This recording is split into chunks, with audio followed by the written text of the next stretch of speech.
And WNBA star Brittney Griner, detained in Russia, has just been transferred from a detention center to a Russian penal colony.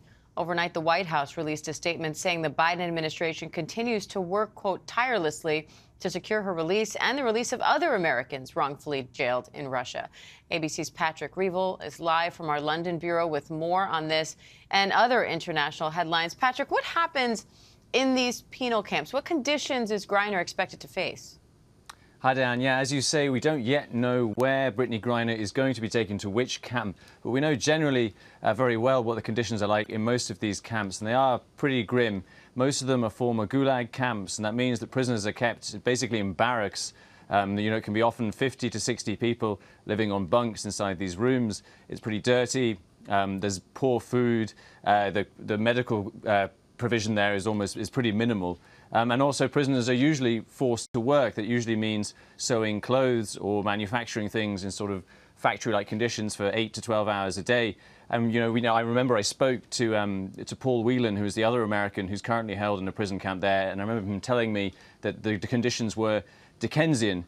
We're likely, I think, to find out in the next few days which camp Brittney Griner has been sent to. It will likely be a female-only prison, possibly only for foreigners. But obviously, this is very difficult for Brittney Griner's family, who will be wanting to know more where she's going to be sent.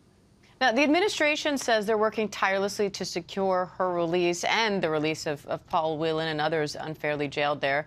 Do you think we'll see any developments on the prisoner swap front?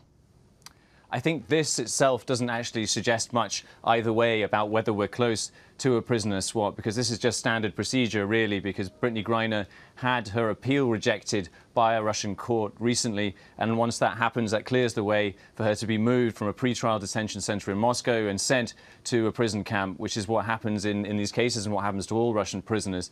I think, as we've seen in the past, though, a prisoner swap can happen very quickly, as it happened with Trevor Reed, and so right now this doesn't tell us either way whether we're close to one.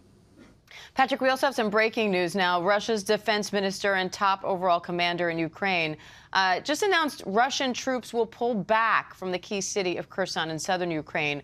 What does that mean, and what else do we know? Yeah, this is major breaking news that we are just hearing right now in the last few minutes. It's been announced by Russia's defense minister that he has ordered the pullback of Russian troops from the key city of Kherson in Ukraine's south.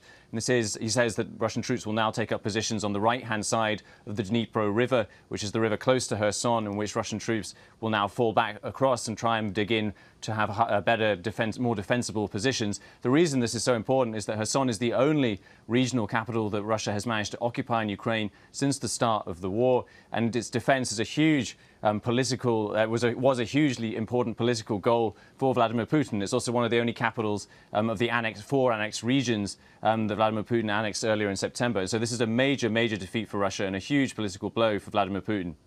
All right, Patrick Reevell in London for us. Thank you.